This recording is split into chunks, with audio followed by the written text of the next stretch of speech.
Okay,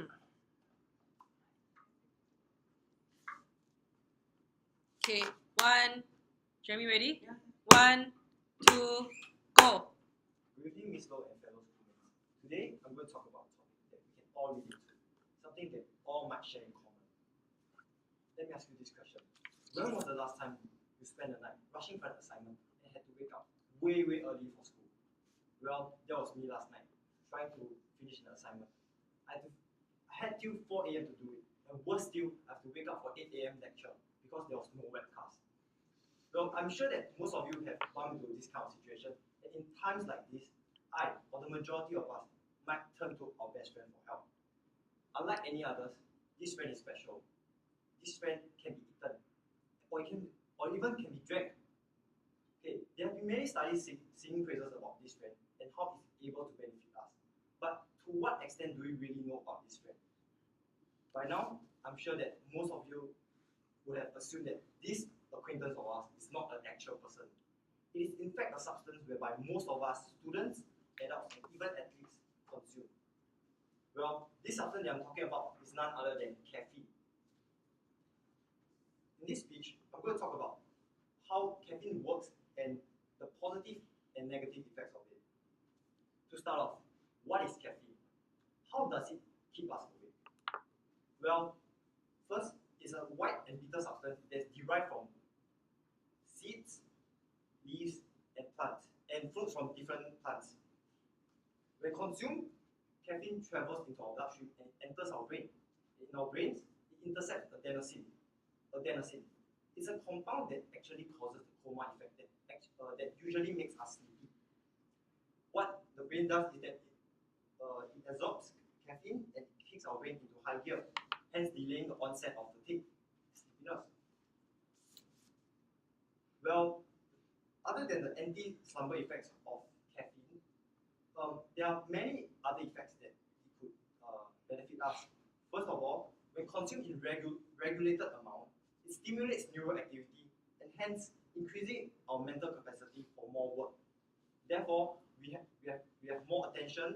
We can pay more attention to whatever we are doing and be more focused. Second, heart rate. Caffeine is able to increase our heart rate. And teaching on the first benefit that I just mentioned, which is increased mental capacity, is able to increase the performance of athletes.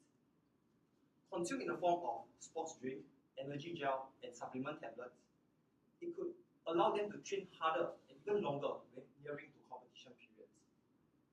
The third point I'm going to talk about is affects everybody in this room. Caffeine affects our image. By image, I mean our body. Okay? What caffeine does is that it increases our base metabolism and hence increase our tendency to burn fats. And this assists with weight loss. And this will help to keep obesity and its harmful effects at bay. Last but not least, I'm going to cover on the anti-oxidizing of caffeine, a property that helps to keep us from falling sick. Sorry.